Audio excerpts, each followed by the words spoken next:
ధర్మరాజు విరాట మహారాజు యొక్క సభలో ప్రవేశించడం జరిగిన తర్వాత బలశాలి పరాక్రమశాలి అయినటువంటి భీముడు ఒక తెడ్డుని, ఒక గరిటని, వరలేనటువంటి ఒక ఉక్కు కత్తిని చేతబట్టి విరాటుని యొక్క సభలో ప్రవేశించడానికి బయలుదేరాడు. వంటవాని వేషంలో ఉన్నటువంటి అతడు తేజస్సుతో సూర్యుడిలాగా ఈ లోకాన్ని వెలిగిస్తూ నల్లని వస్త్రంతో కొండంత ధైర్యంతో ఆ విరాట్ రాజుని సమీపిస్తూ అలా దగ్గరకు వస్తున్నాడు. తనను సమీపిస్తున్నటువంటి ఆ వ్యక్తిని చూచి రాజు ఎంతో ఆనందిస్తూ అక్కడున్నటువంటి తన చుట్టూ ఉన్నటువంటి వారితో ఇలా అంటున్నాడు: సింహములాగా ఎగుభుజాలు కలిగి అందమైనటువంటి నరశ్రేష్ఠులాగా ఉన్నటువంటి యువకుడు ఎవరో, సూర్యుడిలాగా ఉన్నటువంటి ఈ పురుషుణ్ణి నేను ఎక్కడా మనకు చూచినట్టుగా నాకు గుర్తు రావటం లేదు. ఇతడు యొక్క హృదయం ఏమిటో నేను తెలుసుకోలేకపోతున్నాను. ఇతడు ఎందుకోసమే ఇక్కడికి వస్తున్నాడో నాకు అర్థం కావటం లేదు. చూడగానే ఇతడు గంధర్వరాజా లేకపోతే దేవతల్ని పరిపాలించేటువంటి దేవేంద్రుడా అని అనిపిస్తూ ఉంది. కాబట్టి మీరు నా ముందుకు వస్తున్నటువంటి ఇతడు ఎవరో తెలుసుకోండి. అతని యొక్క కోరిక ఏదైనా సరే నేను వెంటనే తీరుస్తాను అన్నాడు. విరాట్ మహారాజు అలా అనగానే ఆయన యొక్క ఆజ్ఞను అనుసరించి అలా వచ్చినటువంటి రాజభటులు భీముడిని సమీపించి ఆ రాజు అడిగినటువంటి అన్ని విషయాల్ని కూడా భీముడిని అడిగారు. తాను ఎవరో ఏమిటో అన్ని విషయాలు అడిగారు.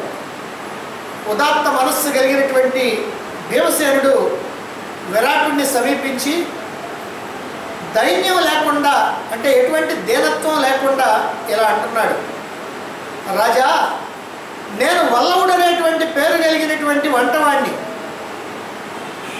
బాగా వంట చేయటంలో నేను నేర్పరిని. నన్ను ఈ పనిలో కనుక మీరు నియమించినట్లయితే రకరకాల పిండి వంటలతోటి, రకరకాల మధుర పదార్థాలతోటి మిమ్మల్ని సంతోషపెడతాను అన్నాడు.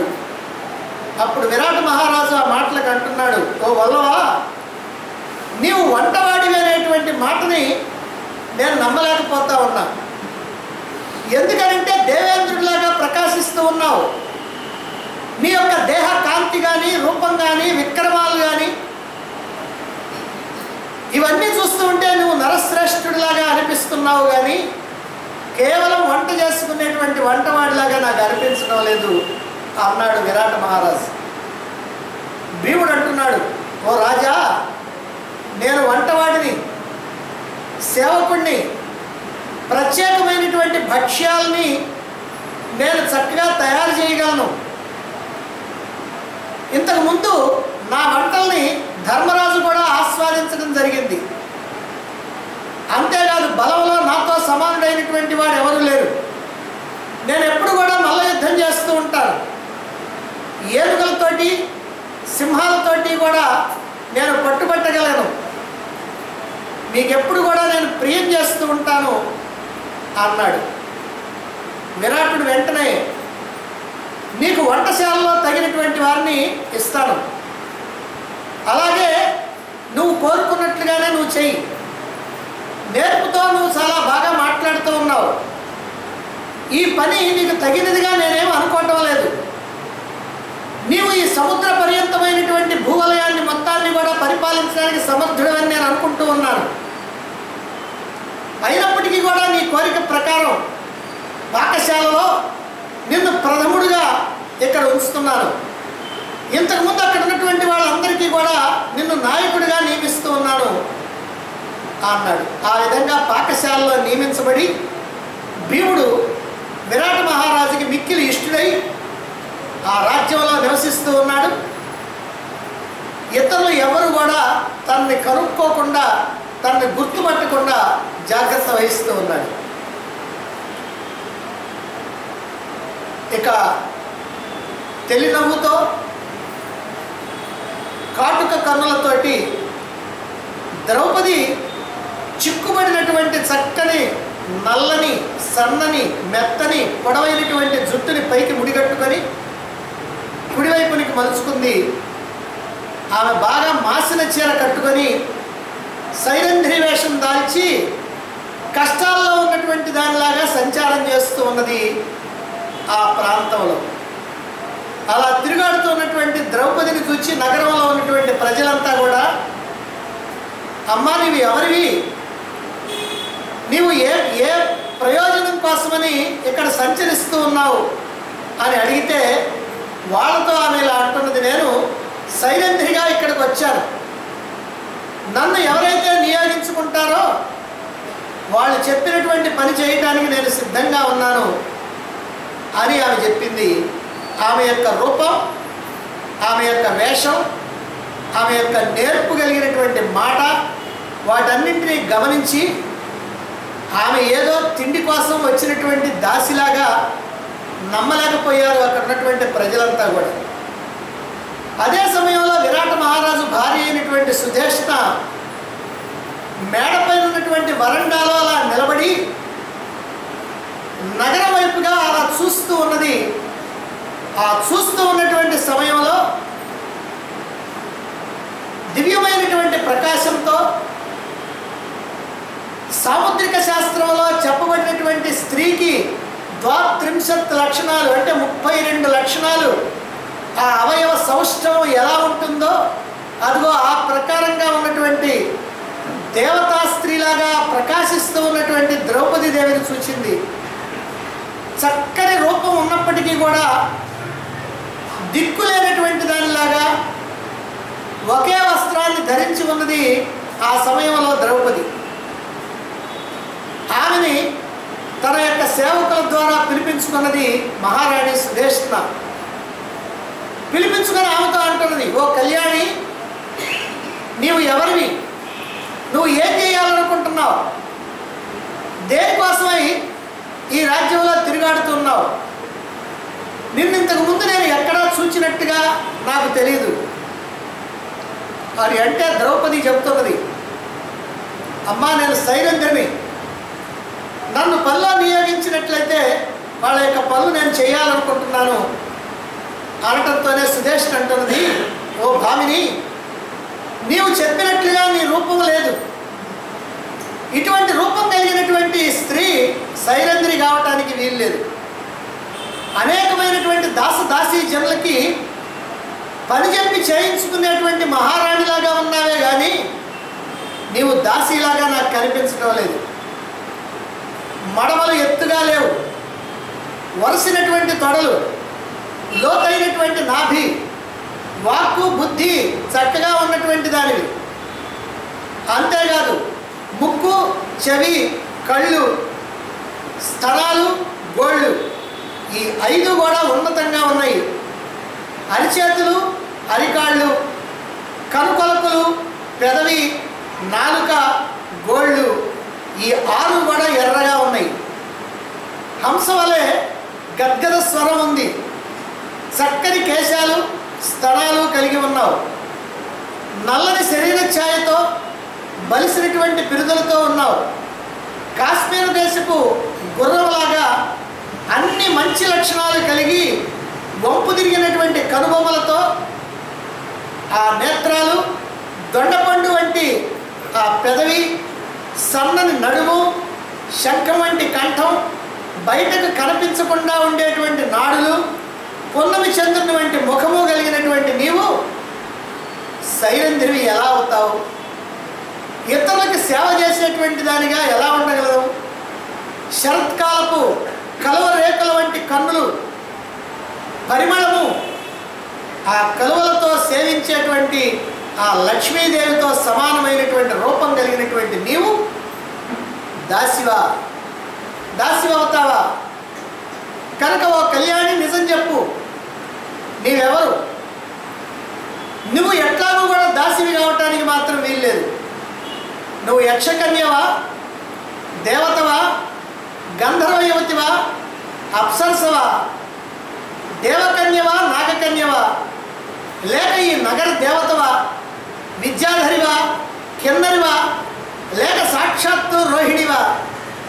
నీవు అలంబసువా, మిశ్రికేశివా, పుండరీకవా, మాలినివా? ఈ 4 పేర్లు కూడా అప్సరసలకు సంబంధించినవి. సాధారణంగా మనకి రంభ, ఊర్వశి, మేనక, తిలోత్తమ నలుగురే తెలుసు. కానీ 32 మంది అప్సరసల పేర్లు ఉన్నాయి మనకి గ్రంథాల్లో. అందువల్ల ఈ 4 కూడా అప్సరసలు అన్నమాట. అందుకని వాళ్ళ పేర్లు చెప్తూ ఉంది.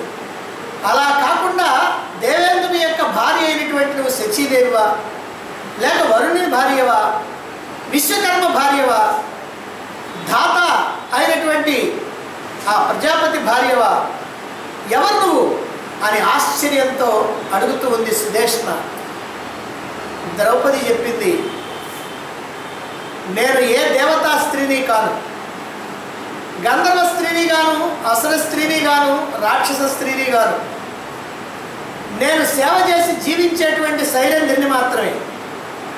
నేను నీకు నిజం చెబుతున్నాను, విలేపనాలు బాగా తయారు చేసి పుయ్యగలను, కేశాలను బాగా అలంకరించడంలో నాకు నైపుణ్యం ఉంది.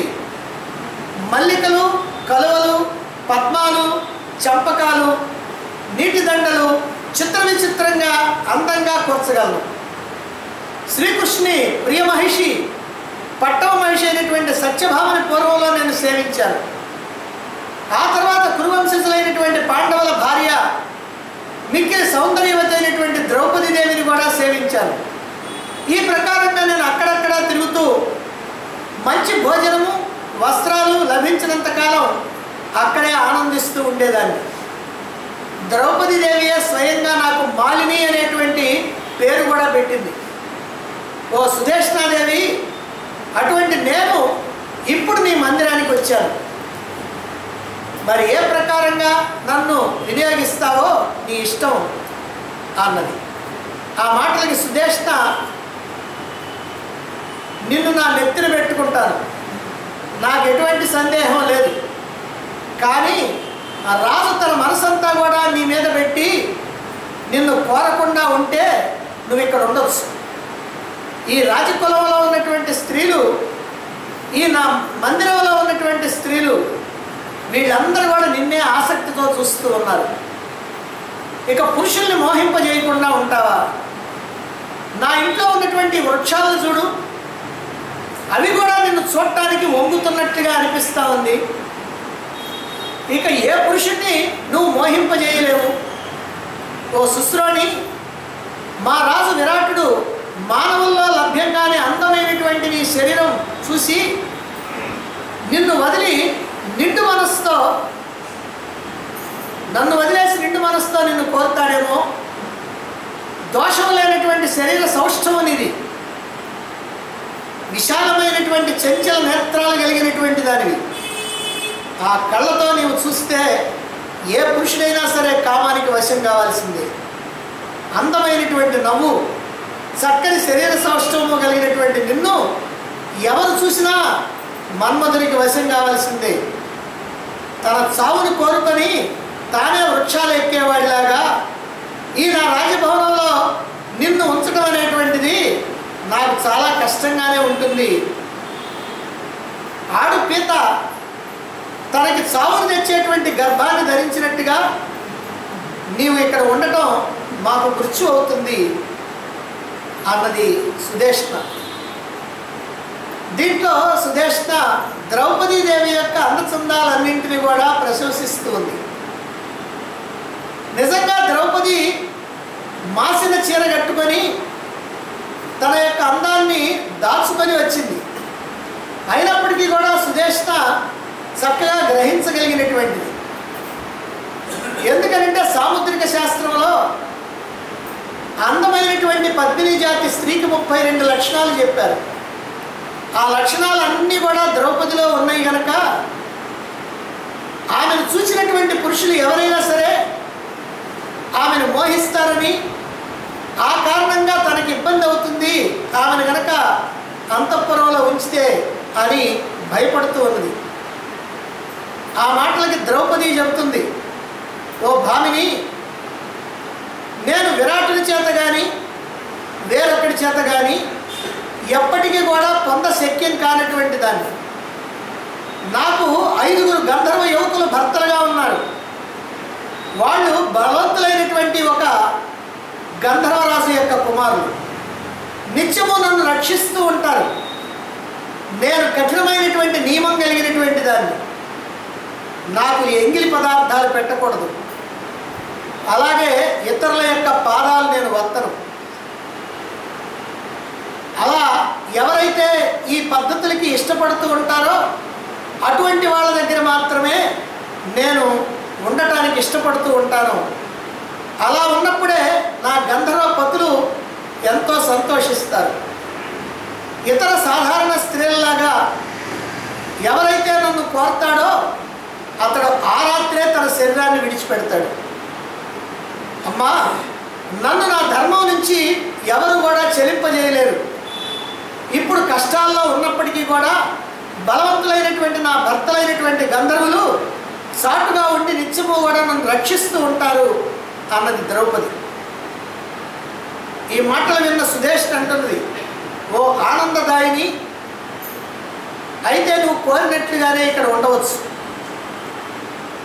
ఇతరుల యొక్క పాదాలు వత్తమని కానీ ఎంగిల్ని తాకమని కానీ నేను ఎప్పుడు కూడా నీకు చెప్పను. నువ్వు కోరుకున్నట్లుగానే నీకు ఇష్టమైనటువంటి రీతిలోనే ఇక్కడ సంతోషంగా ఉండవచ్చు అన్నది సుధేష్ణ. ద్రౌపది ఈ ప్రకారంగా విరాట మహారాజు భార్య అయినటువంటి సుధేష్ణ చేత ఓదార్చబడింది. పతివ్రత ధర్మాన్ని ఆచరిస్తూ ఆ నగరంలో అంతఃపురంలో ఎంతో జాగ్రత్తగా గుప్తంగా నివసిస్తూ ఉంది. ఆమెను గుర్చినటువంటి యథార్థం కానీ ఆమె యొక్క చరిత్ర కానీ ఎవరు కూడా తెలుసుకోవడానికి వీలు లేకుండా చాలా జాగ్రత్తగా ఉంటూ ఉన్నది ద్రౌపది. ఆ తర్వాత సహదేవుడు గోపాలక వేషంలో ఆయన విరాట మహారాజు దగ్గరికి రావాలనుకున్నాడు. అందుకని గోపాలక వేషాన్ని, గోవుల్ని పాలించేటువంటి గోపాలక వేషాన్ని ధరించాడు. వారి యొక్క భాషనే మాట్లాడుతున్నాడు. విరాట మహారాజుని సమీపించాడు. రాజభవనానికి దగ్గరలో ఒక గోశాల ఉన్నది. ఆ గోశాలలో అనేకమైనటువంటి గోవులు ఉన్నాయి.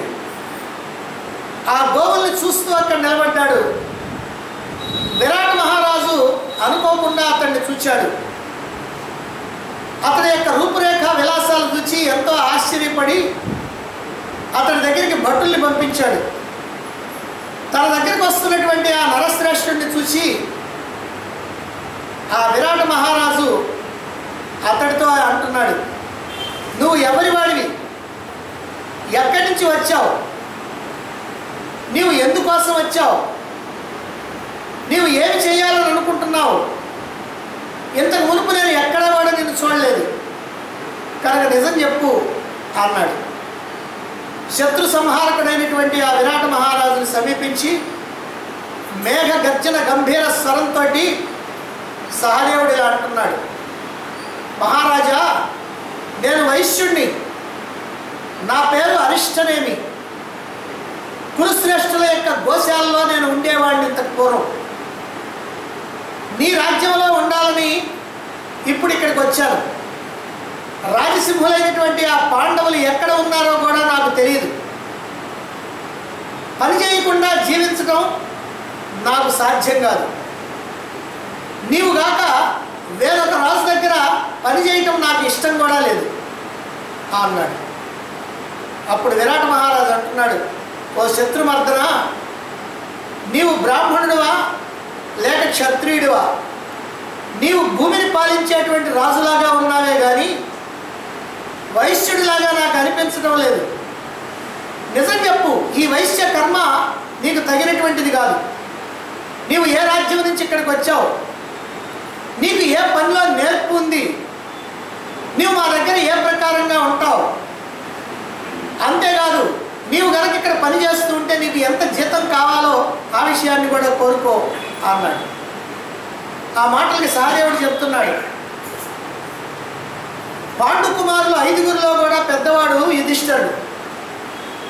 అతనికి 8 లక్షల గోగణాలు ఉన్నాయి. ఒక్కొక్క గణంలో 100 గోవులు ఉంటాయి. ఆ ప్రకారంగా 8 లక్షల గోగణాలు ఉన్నాయి. అవి కాకుండా ఇంకొక రకం గోవులు 1,00,000 ఉన్నాయి. మరొక రకమైనటువంటి గోవులు 2 లక్షలు ఉన్నాయి. వాళ్ళ గోవులన్నింటినీ కూడా పరిరక్షించి సంరక్షించేటువంటి నన్ను తంత్రిపాలుడు అనే పేరుతో పిలుస్తూ ఉంటారు. గోవులకి సంబంధించినటువంటి భూత భవిష్యత్ వర్తమానాలు అన్నింటినీ కూడా నేను ఎరుగుదును. 10 యోజనాల విస్తీర్ణంలో నాకు తెలియనటువంటిది ఏమీ ఉండదు. మహాత్ముడైనటువంటి ఆ కుర్రాజు యుధిష్ఠిరుడు ఆయన యొక్క గుణగణాలు ఏమిటో కూడా నాకు బాగా తెలుసు. అతడు చాలాసార్లు నా నైపుణ్యాన్ని గమనించి ఎంతగానో సంతోషించాడు. నన్ను సోదరులాగా దగ్గర తీసుకున్నాడు. గోవులు వేగంగా వృద్ధి చెందేటువంటి తీరుతెన్నులన్నీ కూడా, అలాగే ఏ రకమైనటువంటి రోగాలు రాకుండా వాటిని పెంచేటువంటి ఉపాయాలు కూడా నాకు తెలుసు. రాజా, దేని యొక్క మూత్రం వాసన చూచినంత మాత్రాన గొడ్డుటావు కూడా చూడిదవుతుందో అటువంటి మంచి లక్షణాలు ఉన్నటువంటి ఎద్దుల్ని కూడా నేను ఎరుగుదును అన్నాడు సహదేవుడు. అప్పుడు విరాటుడు అంటున్నాడు, సవర్ణాలైనటువంటి 1,00,000 గోవులు నా దగ్గర ఉన్నాయి. అనేక గుణాలు ఉన్నటువంటి పశువుల్ని, వాటి యొక్క పాలకుల్ని, ఆ మొత్తాన్ని నీకు ఇస్తున్నాను. నీవే ఈ అన్నింటికి కూడా అధీశుడివి. ఇక నా పశువులన్నీ కూడా నీ వీక్షణలోనే ఉంటాయి అన్నాడు. ఈ ప్రకారంగా ప్రజాపాలకుడైనటువంటి ఆ విరాటుడికి ఏమాత్రం నిజం తెలియకుండా అతని యొక్క గోశాలలో సహదేవుడు సుఖంగా ప్రవేశించాడు. ఇతరులు కూడా ఏ విధంగా కూడా అతన్ని తెలుసుకోలేకపోయారు. విరాటుడు అతనికి కోరినంత జీతాన్ని కూడా ఇస్తూ ఉన్నాడు. ఇక ఇప్పుడు అర్జునుడు విరాట మహారాజు కొలువులో ప్రవేశించాలి. అందమైనటువంటి రూపంతో, స్త్రీల యొక్క అలంకారాలు, పొడవైనటువంటి కుండలాలు, బంగారు గాజులు ధరించినటువంటి ఉన్నతమైనటువంటి పురుషుడు కోట గోడ వద్ద కనిపించాడు. అతడు పొడవైనటువంటి చేతుల్ని ఊపుకుంటూ, శిరోజాలు విదిల్చుకుంటూ, ఏనుగు నడకతోటి భూమిని కంపింపజేస్తూ విరాటుని సభా సమీపానికి ప్రవేశించాడు. తన యొక్క నిజ రూపం దాచి మారువేషంతో సభలోకి వచ్చినటువంటి అర్జునుడిని చూచి విరాట్ రాజు సభాసదులతో ఇలా అంటున్నాడు, ఇతడు ఎక్కడి నుంచి వస్తున్నాడు? మునుపు నేను విని ఉండలేదు. జనులు ఇతన్ని పరిచయం ఉన్నటువంటి వాడిగా చెప్పటం లేదు. పైగా ఇతడు చాలా విచిత్రమైనటువంటి వ్యక్తిగా కనిపిస్తూ ఉన్నాడు. చూడటానికి పురుషుడిలాగా ఉన్నాడు, కానీ అన్ని కూడా స్త్రీలు ధరించేటువంటి ఆభరణాలు ధరించాడు. స్త్రీలాగానే వ్యవహరిస్తూ ఉన్నాడు. మరి ఇతడు ఎవరై ఉంటాడో నేను అర్థం చేసుకోలేకపోతున్నాను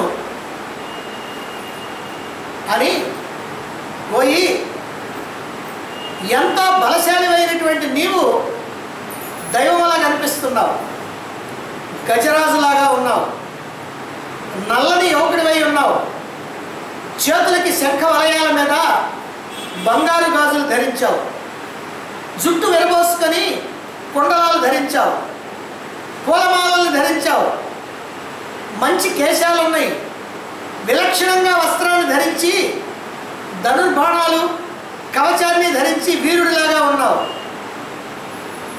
నీవు రథం ఎక్కి తిరుగు, నా కుమారులతో లేదా నాతో సమానుడు అయి ఉండు. నేను ఇప్పుడు వృద్ధుణ్ణి, రాజ్యభారాన్ని నేను తగ్గించుకోవాలని అనుకుంటున్నాను. నీవు శక్తితో ఈ మత్స్య దేశాన్ని పరిపాలన చేయి. ఇలాంటి రూపం కలిగినటువంటి వాళ్ళు నపుంసకులు కావడానికి వీల్లేదని నా మనసు చెప్తూ ఉంది అన్నాడు. విరాటుడు అలా అనగానే అర్జునుడు చెప్తున్నాడు, ఓ రాజా, నేను గానం చేస్తాను, నృత్యం చేస్తాను, మృదంగవాదనం చేస్తాను. నృత్యంలో గానంలో నేను గొప్ప నేర్పరిని. నీ కుమార్తె ఉత్తరకు విద్య నేర్పడానికి నన్ను నియోగించు. నేను స్వయంగా ఆమెకు నాట్యాచార్యుడిని అవుతాను. నీవు నా రూపాన్ని ప్రశంసించి ప్రయోజనం లేదు, అది నా దుఃఖాన్ని మరింత పెంచుతుంది.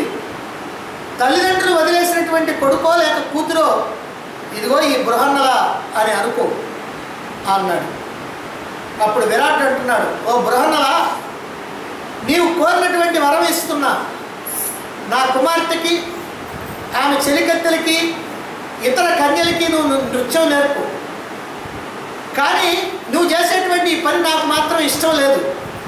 నీవు నిజానికి సముద్రాలు హద్దుగా కలిగినటువంటి ఈ భూమిని అంతటిని పాలించగలిగినటువంటి వాడివి అన్నాడు మత్స్యరాజు విరాట్. ఆ బృహన్నలను చూసి తన యొక్క మంత్రులతో సమాలోచనలు చేసి కళలలో, నృత్యాలలో, వాదనాలలో అతన్ని స్త్రీలచే పరీక్ష చేయించి అతడు నిజంగా నపుంసకుడే అని స్థిరపరుచుకొని అతన్ని కన్యాంతఃపురానికి పంపించాడు. ఎందుకంటే మాట నమ్మి పంపించడానికి వీల్లేదు. రాజకుమార్తె, ఆమె చెలికత్తెలు కన్యాంతఃపురంలో ఉండేటువంటి వాళ్ళు, వాళ్ళ మధ్యగా ఒక పురుషుడిని ఉంచకూడదు కనుక అతడు నిజంగా పురుషుడా లేక నపుంసకుడా అనేటువంటి విషయాన్ని పరీక్షించి మాత్రమే విరాట మహారాజు అదిగో ఆ నాట్య రంగంలో ప్రవేశపెట్టాడు. సమర్థుడైనటువంటి ధనంజయుడు దేవలోకంలో 5 సంవత్సరాల పాటు ఉండి ఈ నృత్య, నాట్య, గాన విశేషాలలో అద్భుతమైనటువంటి నైపుణ్యాన్ని సంపాదించడం జరిగింది. అందువల్లనే ఆయన ఇప్పుడు నాట్యం నేర్పడానికి సిద్ధపడి ఇక్కడికి రావటం జరిగింది. దీంతో అతడు వాళ్ళకి ఎంతో ఇష్టడయ్యాడు. ఇలా మారువేషంలో రహస్యంగా అర్జునుడు అక్కడ నివసిస్తూ వాళ్ళతో కలిసి ఇష్టమైనటువంటి పనులు చేస్తూ మనస్సును స్వాధీనపరుచుకొని ఉన్నాడు. అంతఃపురంలో తిరిగేటువంటి వాళ్ళు కానీ బయట వాళ్ళు కానీ అతని గురించి ఏమాత్రం కూడా తెలుసుకోలేకపోయారు. కారణం ఏమిటంటే అతన్ని గుర్తించడానికి అతని యొక్క రూపం పూర్తిగా మారిపోయింది కనుక ఎవరు కూడా గుర్తించడానికి వీలు లేకుండా ఉన్నాడు. ఇక చివరిగా నకులుడు మరి విరాట మహారాజు యొక్క ఆస్థానంలో ప్రవేశించాలి. ముందుగా ధర్మరాజు, తర్వాత భీముడు, ఆ తర్వాత ద్రౌపది, ఆ తర్వాత అర్జునుడు, నకులుడు, ఇప్పుడు సహదేవుడు, ఇప్పుడు నకులుడు వంతు. పాండవుల్లో అందమైనటువంటి వాడు నకులుడు. ఆయనకి నకులుడు అనే పేరు పెట్టింది కూడా దేనికనంటే నా కులుడు అంటే కులంలో అంత అందమైనటువంటి వాడు ఇంకెవడూ లేడు, అందుకని ఆయనకి నకులుడు అని పేరు పెట్టాడు. అటువంటి అందమైనటువంటి నకులుడు విరాట్ రాజుని సమీపిస్తున్నాడు. వస్తున్నటువంటి అతన్ని చూసి మేఘాల్లో నుంచి వచ్చేటువంటి సూర్యుడేమో అని అనుకున్నారు. అతడు వచ్చి అక్కడ ఉన్నటువంటి గుర్రాలను చూస్తూ ఉన్నాడు. అలా చూస్తున్నటువంటి అతన్ని ఈ మత్స్యరాజు విరాట్ని చూశాడు. తన అనుచరులతో ఇలా అంటున్నాడు, ఇతడు ఎక్కడి నుంచి వస్తున్నాడు? దేవేంద్రుడిలాగా ప్రకాశిస్తూ ఉన్నాడు. అంతేకాదు ఇతడు స్వయంగా నా గుర్రాలను పట్టి చూస్తున్నాడు. తప్పక ఇతడు అశ్వ పరిజ్ఞానం కలిగినటువంటి వివేకవంతుడు అయి ఉండాలి. ఈ వీరుడు అమరుడిలాగా ప్రకాశిస్తూ ఉన్నాడు. ఇతన్ని వెంటనే నా ముందు ప్రవేశపెట్టండి అన్నాడు అనుచరులతో. అప్పుడు నకులుడు రాజును సమీపించాడు. రాజుతో ఇలా అంటున్నాడు, ఓ మహారాజా, మీకు జయమొగ్గాక, మీకు శుభం కలుగ్గాక. నేను గుర్రాలకు శిక్షణ ఇవ్వటంలో నేర్పరిని, సదా రాజులకి ఇష్టడుగా ఉంటున్నాను. నీ గుర్రాలకు నేర్పరైనటువంటి సారథిని అవుతాను అన్నాడు. అప్పుడు విరాటుడు అంటున్నాడు, ఓయి, నీకు రథాలు, ధనము, నివాసము అన్నింటినీ ఇస్తున్నాను. నా అశ్వాలకి సారథిగా ఉండటానికి నువ్వు అర్హుడివి. నువ్వు ఎక్కడి నుంచి వస్తున్నావు? నువ్వు ఏ రాజుకు సంబంధించినటువంటి వాడివి? ఎలా వచ్చావు? ఇంకా నీకు ఏ ఏ విషయాల్లో నైపుణ్యం ఉందో వాటన్నింటిని వివరంగా చెప్పు అన్నాడు విరాట మహారాజు. వెంటనే నకులుడు అంటున్నాడు, ఓ శత్రుమర్దన, పాండు కుమారులు 5గురిలో జ్యేష్ఠుడైనటువంటి ధర్మరాజు నన్ను పూర్వం అశ్వాలను చూడటానికి నియమించాడు. అశ్వాల యొక్క స్వభావం అంతా నేను ఎరుగుదును, వాటిని లొంగ తీసుకోవటము తెలుసు. గుర్రాల యొక్క రోగాలు, వాటి యొక్క నివారణ కూడా నేను పూర్తిగా ఎరుగుదును. నా వాహనం ఎప్పుడు కూడా పిరికిది కావటానికి వీల్లేదు. నా వద్ద చెడ్డదైనటువంటి ఆడుగుర్రం ఒక్కటి కూడా లేదు. ఇక మగ గుర్రాల విషయం చెప్పాల్సిన అవసరమే లేదు. జనులు యుధిష్ఠిరుడు నన్ను గ్రాంధికుడు అని పిలుస్తూ ఉంటారు. అయితే పాండవులు శత్రువుల చేత మోసపోయి పాచికలోట్లో ఓడిపోయి అజ్ఞాతవాసాలకు వెళ్ళటంతో నేను ఇలా రావాల్సి వచ్చింది అన్నాడు. అప్పుడు విరాటుడు అంటున్నాడు, నా గుర్రాలు రథాలు అన్నీ కూడా ఇప్పుడే నీ అధీనమైపోతున్నాయి. నా వద్ద ఉన్నటువంటి సారథులందరూ కూడా నీ అధీనులు అయిపోతారు. ఈ పని నీకు కనుక ఇష్టమైనట్లయితే నీవు కోరే ధనం ఎంతో చెప్పు. ఈ అశ్వకర్మ నిజంగా నీకు తగినటువంటిది కాదు. రాజులాగా నాకు ప్రియంగా ఎంతో చక్కగా నువ్వు పరిపాలన చేయడానికి తగినటువంటి వాడు అనిపిస్తున్నావే కానీ ఇలా గుర్రాల్ని చూసేటువంటి వాడిగా నాకు అనిపించడం వల్ల నీ దర్శనం నాకు ధర్మరాజు యొక్క దర్శనంలాగా అనిపిస్తూ ఉంది. నీ సేవకులు లేకుండా అరణ్యంలో మహానుభావుడైనటువంటి ఆ ధర్మరాజు ఏ ప్రకారంగా జీవిస్తున్నాడో, ఎన్ని క్లేశాలు అనుభవిస్తున్నాడో అంటూ గంధర్వ శ్రేష్ఠుని పోలినటువంటి ఆ నకులుణ్ణి విరాట మహారాజు ఆనందంతో సత్కరించాడు. అందమైనటువంటి ప్రియమైనటువంటి రూపంతో తిరుగుతున్నటువంటి అతన్ని గుర్చి ఇతరులు ఎవరు కూడా తెలుసుకోలేకపోయారు. ఇలా పాండవులు తమ యొక్క ప్రతిజ్ఞలకి అనుగుణంగా మత్స్యదేశంలో విరాట మహారాజు యొక్క ఆశ్రయంలో ఉంటూ ఉన్నారు. భూమండలానికి అధిపతులైనప్పటికీ కూడా మిక్కిలి దుఃఖంతో జాగ్రత్తతో ఈ అజ్ఞాతవాసాన్ని చేస్తూ ఉన్నారు. విరాట నగరంలో పాండవులు అజ్ఞాతవాసం చేస్తూ ఉన్నారు. ధర్మరాజు మత్స్యదేశంలో ఉన్నటువంటి ప్రజలకి, విరాట మహారాజుకి, ఆయన యొక్క కుమారులకి మిక్కిలి ప్రీతిపాత్రుడయ్యాడు. పాచికల యొక్క మర్మం తెలిసినటువంటి ధర్మరాజు అక్షశాలలో త్రాటికి కట్టినటువంటి పక్షుల్లాగా ఇష్టానుసారంగా పాచికలు వేస్తూ ఉన్నాడు. విరాటరాజుకి తెలియకుండా పురుషశ్రేష్ఠుడైనటువంటి ధర్మరాజు తాను జయించినటువంటి ధనాన్ని యోగ్యమైనటువంటి రీతుల్లో తన యొక్క సోదరులకు ఇస్తూ ఉండేవాడు. పాచికలాట్లో సంపాదించినటువంటి ధనాన్ని తన సోదరులకు ఇస్తూ ఉంటాడు. ఇక భీమసేనుడేమో విరాటునికై వినియోగించినటువంటి ఆహారాన్ని, భక్ష్యాల్ని తన యొక్క సోదరులకి, ధర్మరాజాదులకి అప్పుడప్పుడు అందిస్తూ ఉండేవాడు. అర్జునుడేమో అంతఃపురంలో లభించినటువంటి జీర్ణ వస్త్రాలని అందరికీ అమ్ముతూ ఉన్నట్లుగా పాండవులకు కూడా ఇస్తూ ఉండేవాడు. ఇక గోపాలకుని వేషంలో ఉన్నటువంటి సహదేవుడు పాలు, పెరుగు, నెయ్యి పాండవులకు ఇస్తూ ఉండేవాడు. నకులుడు కూడా గుర్రాల పనితో విరాట మహారాజుని సంతోషపెట్టి తాను పొందినటువంటి ధనాన్ని పాండవులకు ఇస్తూ ఉండేవాడు. కానీ ద్రౌపది మాత్రం దీనురాలై తన భర్తలందరినీ కూడా నిరీక్షిస్తూ ఎవరికీ తెలియకుండా సంచరిస్తూ ఉండేది. ఈ ప్రకారంగా అన్యోన్యంగా పాండవులు మాతృగర్భంలో ప్రవేశించినట్టుగా ఈ అజ్ఞాతంగా విరాట నగరంలో ప్రవేశించి సంచరిస్తూ ఉన్నారు. దుర్యోధన వల్ల భయంతోనూ అనుమానంతోనూ ఉన్నటువంటి పాండవుల్ని ద్రౌపది కూడా కనిపెట్టుకుంటూ అజ్ఞాతంగా ఉంటూ ఉంది. అలా 4 నెలలు గడిచిపోయింది. 4వ నెలలో మత్స్యరాజ్యంలో ప్రజలకు ఇష్టమైనటువంటి బ్రహ్మోత్సవాలు ప్రారంభమైంది. అన్ని దిక్కుల నుంచి వేల కొద్దీ మల్లయోధులైనటువంటి వాళ్ళు అక్కడికి వచ్చారు. ఆ బ్రహ్మోత్సవ సభ ఈశ్వరుని యొక్క సభలాగా ఉంది.